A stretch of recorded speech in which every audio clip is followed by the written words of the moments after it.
जब मैंने first time नशा करा था तो मुझे पता नहीं था ये बहुत बड़ी बीमारी है। स्मैक का ही करता था, स्मैक के बाद फिर गांजा भी कभी कभार स्मैक के ऊपर ले लिया करता था। शादी के 1-2 साल बाद इतना एडिक्ट हो गया था कि मुझे खाली नशा ही चाहिए होता था। ना मैं खाना खाता था ना कुछ खाता था। मैंने अपनी घरवाली को नशे के चक्कर में बहुत मारा भी है।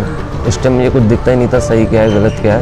3 बच्चे भी हैं मेरे, लेकिन ना मैं बच्चों की तरफ देखता था, ना अपने माँ बाप की तरफ देखता था, ना अपनी बीवी की तरफ। मैंने प्राइवेट सेंटर में भी इलाज लिया था, लेकिन वहाँ भी मैंने 2-2 महीने काटे। फिर 2-2 महीने काटने के बाद भी मेरे बेकार गए। नशा मुक्ति कैंप में आया था तो मुझे डर सा लगता था कि ना मैं दवाई मिलेगी नहीं मिलेगी, लेकिन ऐसा कुछ नहीं था। यार दोस्तों, टाइम पे ही दवाई मिलती है। और जब यहाँ से चला गया हूँ, अब भी मेरी दवाई चालू है। मेरे को दवाई टाइम से दे रहे हैं और समझाते हैं कि नशा मत करना। मेरा नाम जब मैंने फर्स्ट टाइम नशा करा था तो मुझे पता नहीं था ये बहुत बड़ी बीमारी है। पहली बार मेरा एक फ्रेंड नशा करता था तो मैंने उसको कॉल करी थी, तो मैं उससे मिलने गया था। तो वो सिगरेट में उस टाइम भर के पी रहा था, तो मैंने उससे ऐसी शौक के तौर पे मांग ली। तो जब मेरे पहले तो उन्होंने मना करा, फिर भी मेरा दिल नहीं माना, मैंने दे तू। उनने मेरी तरफ बढ़ा दी। मैंने जब वो 2-4 दम मारे, वो 2-4 सिगरेट की कस मारने की मेरी ज़िंदगी में जहर घुल गया। लेकिन जब मैं नशे का एडिक्ट हो गया तो मेरे को कुछ भी अच्छा नहीं लगता था, बस खाली मैं और मेरा नशा। मेरा क्या नाम है, जीन्स का ही शुरू से ही काम लिया है। मैं जीन्स का ही काम करता था, लेकिन जब नशा इतना बड़ा था मेरा तो हेरा फेरी करना चालू कर दी थी मैंने। तो हेरा फेरी करके अपना झोल झाल करके अपने पीता पाता था। मेरी शादी उस टाइम नशा करता था सर, लेकिन इतना नहीं था। कभी कभार भी इंजॉय के तौर पे ले लिया। शादी के 1-2 साल बाद इतना एडिक्ट हो गया था कि मुझे खाली नशा ही चाहिए होता था। ना मैं खाना खाता था ना कुछ खाता था। सुबह उठते ही मुझे पहले नशा चाहिए। स्मैक का ही करता था, स्मैक के बाद फिर गांजा भी कभी कभार स्मैक के ऊपर ले लिया करता था। ज़्यादातर मैं स्मैक का नशा करता था, लेकिन स्मैक की हालत में बहुत बुरा होता जा रहा था। मैं 3 बच्चे भी हैं मेरे, लेकिन ना मैं बच्चों की तरफ देखता था, ना अपने माँ बाप की तरफ देखता था, ना अपनी बीवी की तरफ। मैंने अपनी घरवाली को नशे के चक्कर में बहुत मारा भी है। उस टाइम मुझे कुछ दिखता ही नहीं था सही क्या है गलत क्या है।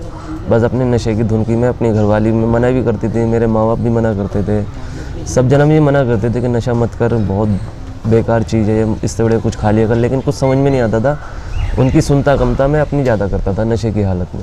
मैंने प्राइवेट सेंटर में भी इलाज लिया था, लेकिन वहाँ भी मैंने 2-2 महीने काटे। फिर 2-2 महीने काटने के बाद भी मेरे बेकार गए, क्योंकि मैं वहाँ से आता था नशा कर लिया करता था।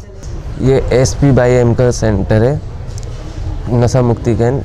यहाँ मैं इस संस्था में मेरी एक मोम की जानने वाली थी, वो मुझे यहाँ एडमिट करा के गई थी। जब बंदा नई जगह जाता है थोड़ा बोरिंग सा फील करता है, फिर धीरे धीरे फिर यहाँ पर मुझे ऐसा लगने लगा था कि मैं यहाँ से नहीं जाऊँ। यहाँ का माहौल वोल देख के, यहाँ का हर चीज़ बहुत बढ़िया है। यहाँ पर जो लोग बाग सोचते हैं ना प्राइवेट सेंटरों में ऐसा होता है वैसा होता है, वो वाकई में होता है। लेकिन इस संस्था में SP/M के संस्था में जो ऐसी संस्था है, यहाँ पे हर चीज़ की फैसिलिटी है। हाँ, खाने की, लेटने बैठने की, हर चीज़ की है। तो मुझे यहाँ बहुत अच्छा लगा था। मेरा थोड़ा बहुत मन उदास सा भी हुआ था जाने का जब मेरा टाइम आया था, फिर भी मैं गया था, क्योंकि रियल लाइफ तो मेरी बाहर की है, यहाँ की तो है नहीं। मैं SP/M के सुंदर संस्था में नशा मुक्ति कैंप में आया था तो मुझे डर सा लगता था कि ना मैं दवाई मिलेगी नहीं मिलेगी, लेकिन ऐसा कुछ नहीं था। यार दोस्तों, टाइम पे ही दवाई मिलती है, प्रॉपर टाइम पे दी जाती है। कोई तुम्हें मुझे कोई दिक्कत परेशानी भी होती थी तो फ़ौरन मेरे को देखा जाता था, और एम्स के नीचे डॉक्टर आते थे, वो भी देखते थे।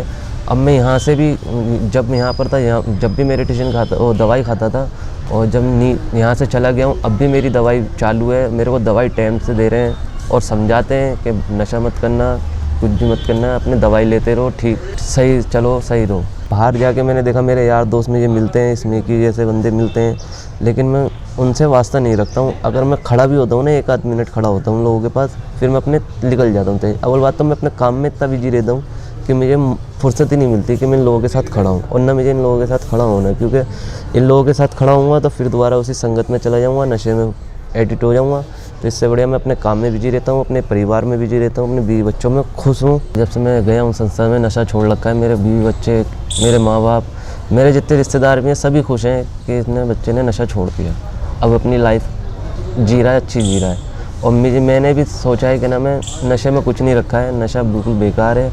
नशे को दूर रखना पड़ेगा अपने से, और नशा जब भी दूर हो सकता है जब तुम अपना इरादा पक्का करे हुए हो, वरना नशे से दूर नहीं रह सकते।